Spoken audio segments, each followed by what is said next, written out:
Hello, and welcome back, my fellow Lovecraftians. Today we'll be reading a short story by HP Lovecraft called The Hound.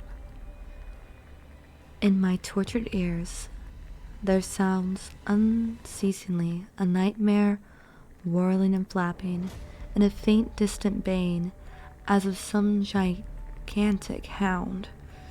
It is not a dream. It is not. I fear even madness, for too much has already happened to give me their merciful doubts. St. John is a mangled corpse. I alone know why, and such is my knowledge that I am about to blow out my brains, for fear I shall be mangled in the same way. Down unlit and illuminated corridors of eldritch fantasies sweep the black, shapeless nemesis that drives me to self-annihilation. May heaven forgive the folly and the morbidity which leads us both to so monstrous a fate, wearied with the commonplace of a prosaic world. What even the joys of romance and adventure soon grew stale. St. John and I had followed enthusiastically every aesthetic and intellectual movement which promised respite from our devastating ennui. The enigmas of the symbolists and the ecstasies of the pre-Raphaelites, all were ours in their time, but each new mood was drained too soon of its diverting novelty and appeal. Only the somber philosophy of the decadence could hold us, and this we found potent only by increasing gradually the depth and diabolicism of our penetrations. Baldir and Huseman were soon exhausted of thrills, till finally there remained for us only the more direct stimuli of a natural personal experience and adventures. It was this frightful emotion need that led us eventually to the detestable course which even in my present fear I mention with shame and timidity, that hideous extremity of human outrage, the abhorrent practice of grave robbing. I cannot reveal the details of our shocking expedition, or catalogue even partly the worst of the trophies adorning the nameless museums we prepared in the great stone house where we jointly dwelt. Alone and prepared in the great stone house, servantless, our museum was blasphemous, unthankful place, where with a satanic taste of neurotic vitriol had assembled a universe of terror and decay to excite our jaded sensibilities. It was a secret room, far, far underground, where huge winged demons carved of basilisk and oxen vomited from wide grinning mouths. Weird green and orange light and hidden phonetic pipes ruffled into kaleidoscope dances of death. The lines of red charnel things hand in hand woven in voluminous black hangings. Though these pipes came at will, the odors, our moods most carved, sometimes the scent of pale funeral lilies, sometimes the neurotic incense of imagined eastern shrines of the kingly dead, and sometimes, no, I shudder to recall it, the frightened soul upheaving stenches of the uncovered grave. Around the walls of this repellent chamber were cases of antique mummies alternating with comely, lifelike bodies perfectly stuffed and cured by the taxidermist art, and with headstones snatched from the oldest churchyards of the world. Niches here and there contained skulls of all shapes, and heads preserved in various stages of dissolution. There one might find the rotting, bald pates of famous noblemen, and the fresh and radiantly golden heads of new buried children. Statues and paintings there were, all of fiendish subjects, and some executed by St. John and myself. A locked portfolio, bound in tanned human skin, held certain unknown and unnameable drawings, from which it was rumored Goya had prepared but not dared to acknowledge. There was nauseous musical instruments, string, brass, and woodwind, on which St. John and I sometimes produce dissonances of unique morbidity and cascalonic ghastliness, whilst in a multitude of inland ebony cabinets reposed the most incredible and unimaginable variety of tomb loot ever assembled by human madness and perversity. It is of this loot in particular that I must not speak. Thank God I had the courage to destroy it long before I thought of destroying myself. The predatory executions of which we collected our unmentionable treasure were always artistically memorable events. We were no longer vulgar fools, but worked only under certain conditions of mood, landscape, environment, weather, season, and moonlight.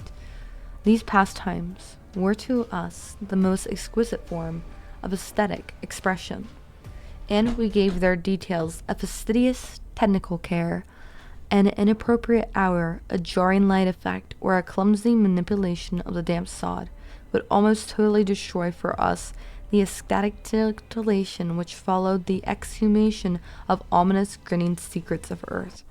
Our quest for novel scenes and Pickwick conditions was fervent and initiated so. John was always the leader, and he it was who led the way. At last to the mocking, that accursed spot, which brought us our hideous and inevitable doom. By which, what Malgan fatality were we lured to? That terrible Holland churchyard. I think it was a dark rumor, and legendary, the tales of one for 5 centuries, who was buried, who had himself been a ghoul in his time, and had stolen a potent things from the mighty specular.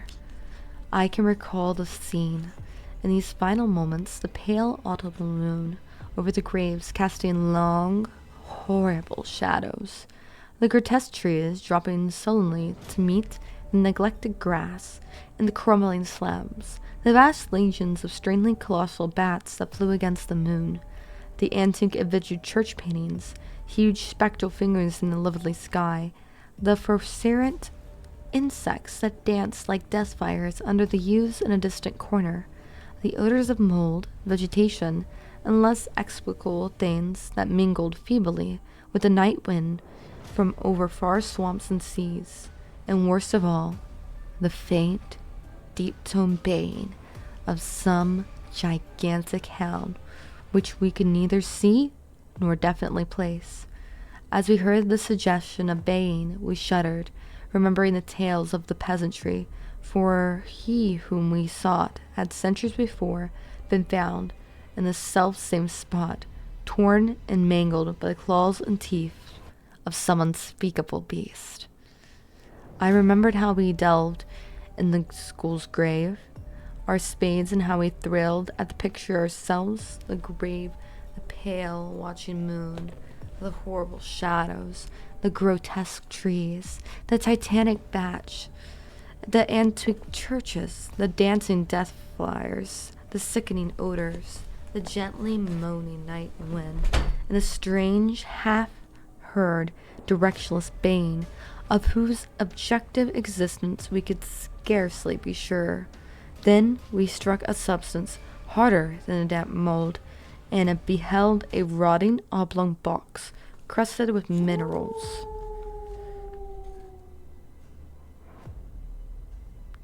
Crusted with mineral deposits from the long, undisturbed ground. It was incredibly tough and thick, but so old that we finally pried it open and feasted our eyes on what it held. Much, amazingly much, was left of the object despite the lapse of 500 years.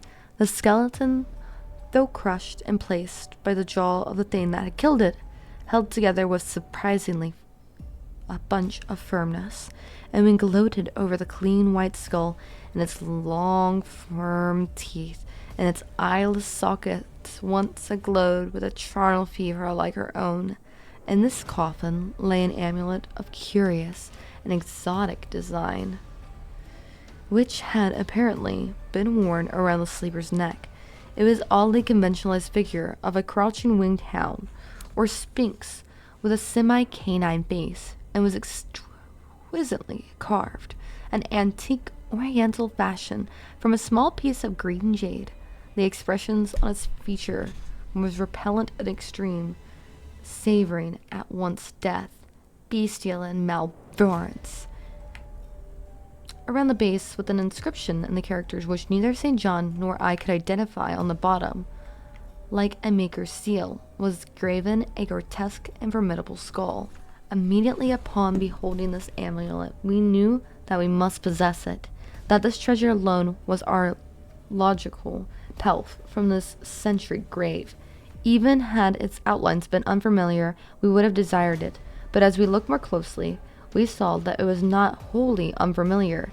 Alien indeed it was, to all art and literature, which sane and balanced readers know, but we recognized it as a thing hinted of in the forbidden Necronomicon of the mad Arab Abdel al-Zahar, the ghastly soul symbol of the corpse-eating cult of inaccessible Lang in Central Asia. All too well did we trace the sinister lineaments described by the old Arab demonologist, lineaments he wrote, drawn from the same some obscure supernatural manifested of the souls of those who vexed and gnawed at the dead. Seizing the green jade object, we gave a last glance at the bleached and carved-eyed face of its owner, and closed up the grave as we found it. As we hastened from the abhorrent spot, the stolen amulet in St. John's pocket, we thought we saw the bats descend in a body to the earth we had so lately rifed, as if seeking for some cursed and unholy nourishment. But the autumn moon shone weak and pale, and we could not be sure. So too, as we sailed the next day away from Holland to our home, we thought we heard the faint distant baying of some gigantic hound in the background, but the autumn wind moaned sad and wan, and we could not be sure. Less than a week after our return to England, strange things began to happen. We lived in a recluse, devoid of friends, alone, and without servants, in a few rooms of an ancient manor house on a bleak and unfrequent road. Without servants, so our doors were seldom disturbed by the knock of the visitor. Now, however, we were not troubled by what seemed to be a knock of visitors, but frequent fumblings in the night, not only around the doors, but around the windows as all, upper as well as lowers. Once we fancied that the baying was loud that evening, and in the morning I read of a nameless deed in the vilest quarter of the city. The rabble were in terror, for upon an evil testament had fallen the Red Death, beyond the foulest previous crime of the neighborhood. In the squalliest thieves' den, the entire family had been torn to shreds by an unknown thing which left no trace, and those who had heard it the night above the unusual clamor of drunken voices, a faint, deep, instant note, as if it was a gigantic hound. So at last I stood again in that unwholesome churchyard, where a pale winter moon cast hideous shadows. The leafless trees drooped sullenly to meet the withered, frosty graves and crackling slabs. The ivy church pointed a jeering finger at the unfriendly sky, and the night wind howled manically from over the frozen swamps and the frigid seas. The baying was very faint now, and it ceased altogether as I approached the ancient grave I had once violated, and frightened away an abnormally large horde of bats which had been hovering curiously around it. I know not why. I went thither upon the prey, or gibber out insane pleas and apologies to calm white thing that lay within. But whatever my reason, I attacked the half-frozen sod with desperation, partly mine and partly that of a dominating will outside myself. Evacuation was much easier than I expected, though at one point I encountered a queer interruption, when a lean vulture darted down out of the cold sky and pecked frantically at the grave earth until I killed him with a blow of my spade. Finally, I reached the rotting oblong box and removed the damp nitrous cover. This is the last rational act I ever performed. For crouched within the sentry coffin, embraced by a closed packet, nightmare refuge of huge tsunami of sleeping bats, was the bony thing my friend and I had robbed. Not clean and placid as we had seen it, but covered with caked blood and shreds of alien flesh and hair, and leering instantly over me with phosphorus sockets and sharp, ensanguinated fangs, yawning, twisting in mockery of my inevitable doom. And when it gave from those grinning jaws a deep, sardonic bay of some gigantic hound, and I saw that it held in its glory filthy claws and lost faithful amulet of grayed jade, I merely screamed and ran away. Idiotically, my scream soon dissolved into pleas of hysteric laughter, madness rides of star wind, claws and teeth sharpened of centuries of corpses, tripping death astride, a bachelor's bats from night black ruins of buried temples of Belial. Now, at the baying of the dead, fleshless monstrosity grows louder and louder, and the stealthy whirring and flapping of those accursed webbed rings close closer, as I shall seek with my revolver the oblivion which is the only refuge from the unnameable. And that was the entirety of the short story, The Hound by HP Lovecraft. What do you think, fellow Lovecraftians, of the grave robbers? They were just seeking a high life, but immensely ended up doing the lowest of low deeds. They unleashed the hound on their fellow neighbors and had them killed. And to get some type of closure, they went back to return the pendant, only to see that they've unreached a horror beyond any other measure. And, as the cowards they were, he took his life with the revolver that he had. I love the parallel from the beginning to the end of the story. It makes me think that we're thinking about everything he's done before he dies. We, as the reader, get to see his life flash before his very eyes before he ends it all. Please feel free to like, comment, and subscribe, and tell me what you think about the story below. I hope you enjoyed. Until next time, bye-bye.